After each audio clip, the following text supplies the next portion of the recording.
The Godfather, Part 2, released in 1974, was Francis Ford Coppola's sequel to the 1972 film The Godfather. The film tells two parallel stories, one in the past, about the origins of Vito Corleone, and the other in the present with Michael Corleone as the family's new leader.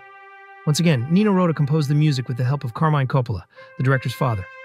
Carmine was in charge of some diegetic themes and additional music, as in this sequence.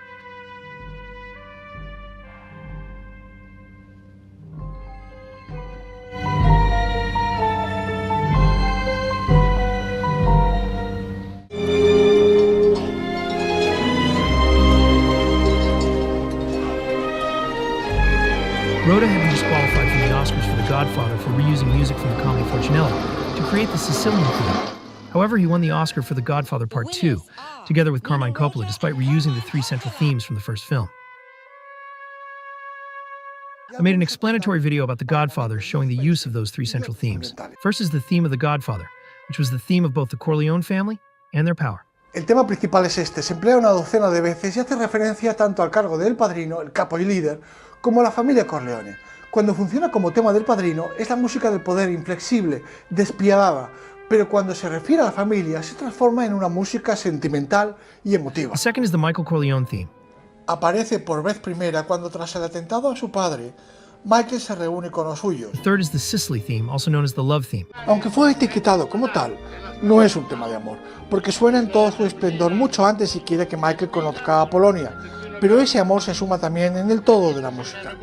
The reappearance of these three themes in The Godfather Part 2 made sense for continuity, but mostly because Francis Ford Coppola used them to symbolize the destruction of all that they represented at the hands of Michael Corleone.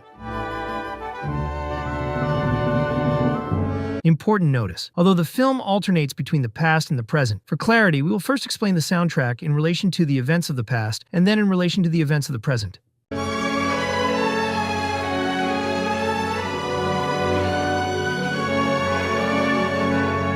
The story of Vito Corleone begins with his childhood in Sicily. He flees the country to avoid being murdered and immigrates to the United States. There, he achieves great prosperity in New York. Later, he returns to Sicily to take revenge on the mobster who murdered his brothers and mother. Francis Ford Coppola not only places the origin of the family patriarch in this plot block of the past, but also the three musical themes that will be most significant in the subsequent story. This story is explored in The Godfather, 1972, and in this same film, with Michael Corleone as the head of the family.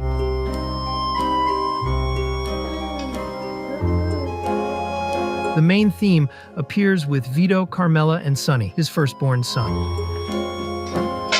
It is a lullaby that accompanies their worries,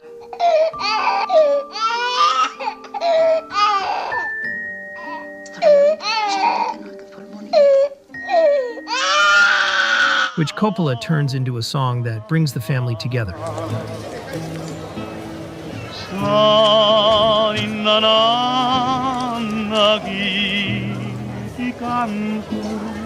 It is briefly played again when they return to New York after their time in Sicily.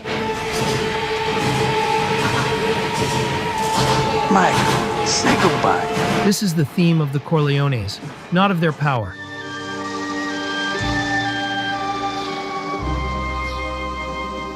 The theme of Sicily appears precisely in Sicily, during the visit to Vito's place of origin, his land, his memories, and his relatives.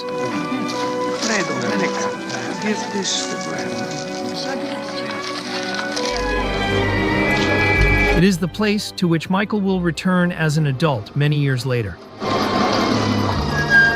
Finally, the theme of Michael appears in an affectionate moment between him and his father.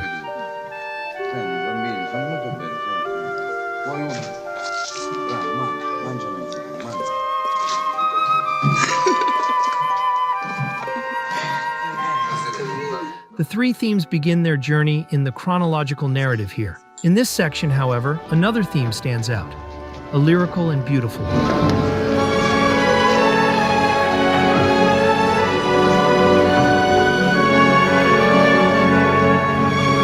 It belongs to Vito and his dreams, which were once shared by all immigrants.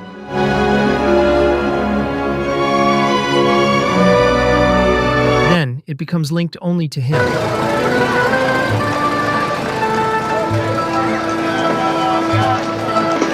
It is a theme of Italian roots, of his struggle to get ahead, of his noble spirit,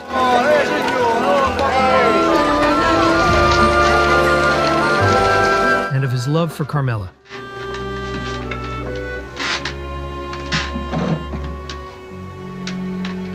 When Vito begins his criminal career, instigated by a friend, the music is lighthearted and comical.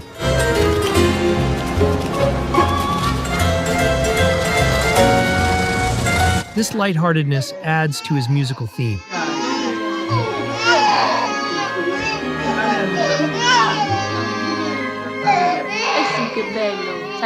Already a respected and powerful man, his music reaches its peak.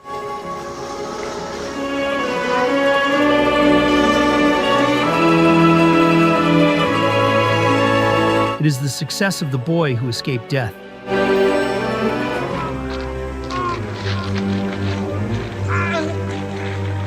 It is also the success of the child who returned to Sicily to bring death.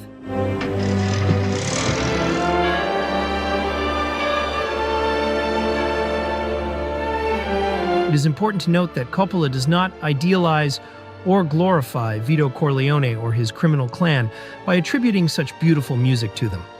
In The Godfather, 1972. And here, Coppola does not judge, but rather exposes how Vito and his people see their lives.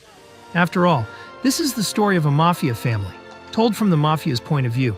However, all of the idealization and beauty created by Vito Corleone through music and his love for family will be completely destroyed by his son and successor, Michael Corleone.